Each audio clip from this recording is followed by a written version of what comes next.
সবসময় মনে হয় আমাকে কেউ অপছন্দ করে বা এই পৃথিবীর সবাই আমাকে অপছন্দ করে। এর মানে কি? এই বিষয় নিয়ে কথা বলবো আমি কাউন্সেলিং সাইকোলজিস্ট আসাদুজ্জামান রাজু। সাথে কিছু টেকনিক বলবো, যেই টেকনিকগুলোর মাধ্যমে আপনার কগনিশনের জায়গাটি আপনি বুঝতে পারবেন। এখান থেকে আসলে কোনো মানসিক সমস্যা হতে পারে কিনা সে বিষয়টি সম্পর্কে জানতে পারবেন। ১ম এ একটু বলে নেই, সবসময় মনে হয় আমাকে কেউ পছন্দ করে না। আপনার বিষণ্ণতার কথা তো শুনেছেন। ওই বিষণ্ণতা কিন্তু একটা লাইফ পজিশন থাকে। সেটা হলো I am not okay, you are not okay। I মানে আমি একদমই ভালো না, আমার আশেপাশে যারা আছে তারাও ভালো না। তখন কি হয়? তখন কিন্তু তার ভিতরে একটা হোপলেসনেস কাজ করে। তখন কিন্তু অনেক সময় তারা সুইসাইডাল হয়ে যায়। আবার অনেক সময় মনে হয় যে এই পৃথিবীর সবাই ভালো, কিন্তু আমি আসলে ভালো না। সবাই ভালো, এজন্য সবাই যার, যার মতো করে চলে, ভালো থাকে, আমি ভালো থাকতে পারি না। তখন তার লাইফ পজিশনটা কিন্তু একটু অন্যরকম হয়ে যায়। সেটা কি? You are okay, I am not okay. মানে কি? এই পৃথিবীর সবকিছু ঠিক আছে, বাট আমি ঠিক নাই। তো এই যে বিষয়গুলো, একটা হলো হেল্পলেস, আরেকটা হলো হোপলেস। কঠিন।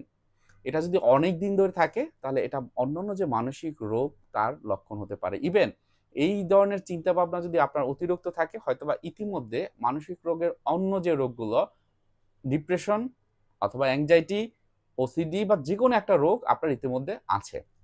তাহলে আসেন, এখান থেকে বের হতে গেলে কি করতে হবে? যেটি করতে হবে যে এটাকে অ্যাকসেপ্ট করতে হবে যে আমার ভিতরে এই চিন্তাগুলো আছে। যেটাকে আমরা বলি কগনিটিভ ডিসটরশন। Mind reading. আমার মনে হয় এই যে পৃথিবীতে যারা আছে, যা আমার সামনে আছে, তারা আমাকে ভালোবাসে না। কিন্তু এটা আমার মনের ভুল। কেন ভুল? কারণ আমি তো সবাইকেই দেখি যে আমাকে কেউ ভালোবাসে না। আসলে এই পৃথিবীতে কি কেউ কি কাউকে কখনোই ভালোবাসে না? আপনি যদি রাস্তায় যান, আপনার একটা অ্যাক্সিডেন্ট হয় বা আপনার কোনো একটা সমস্যা হয়, কেউ না কেউ কি আপনার কাছে আসবে না? আসে কিন্তু। কিন্তু আপনি যদি মনে করেন কেউই ভালোবাসে না, তাহলে এটা আপনার ওই যে কগনিটিভ ডিসটরশন মানে মাইন্ড রিডিং, আমি অন্যকে বের করেছি যে অন্যর চিন্তা দ্বারা আমি প্রভাবিত হচ্ছি। আমার নিজের চিন্তা কিন্তু এখানে কাজ করছে না। তারপর আপনি কি করবেন? প্রমাণ ছাড়া কখনোই এই ধরনের চিন্তা বিশ্বাস করবেন না। মনে রাখবেন, এটা একটা লক্ষণ যেটাকে আমরা ট্যাগলাইন দিয়েছি। সো এই ট্যাগলাইনটা কিন্তু একটা এভাবেই আসে। একেকজনের মানুষের মাথার ভিতর এরকমই আসে। সুতরাং আপনাকে যেটা করতে হবে এটা সম্পর্কে সচেতন থাকতে হবে।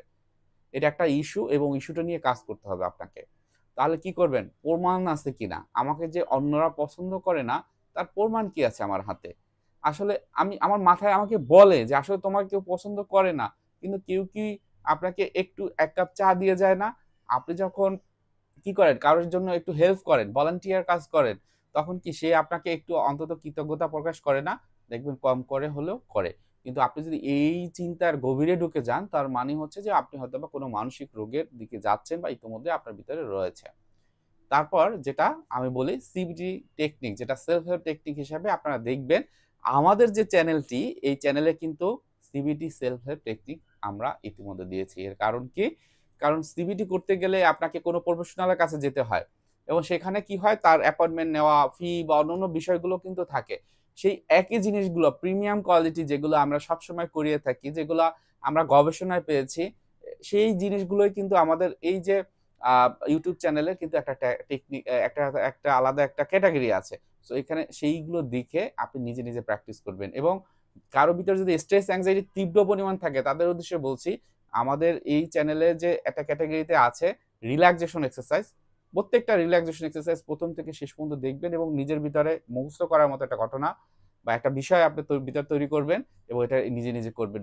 বিলিভ মি, আপনি 70 থেকে 80% আপনার যে মানসিক সমস্যাগুলো শুধুমাত্র এই দুটো যে আমাদের যে আ আ আ ক্যাটেগরি আছে সেখান থেকেই পেয়ে যাবেন।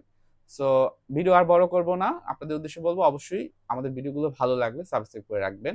আপনার বন্ধু-বান্ধব, আত্মীয়স্বজন যারা আছে, পরিবারের লোকজন আছে তাদের সাথে শেয়ার করবেন। আমরা চাচ্ছি বড় একটা কমিউনিটি তৈরি করতে যেখানে মানসিক স্বাস্থ্যের সর্বাধিক প্রশ্ন, সর্বাধিক তথ্য থাকবে।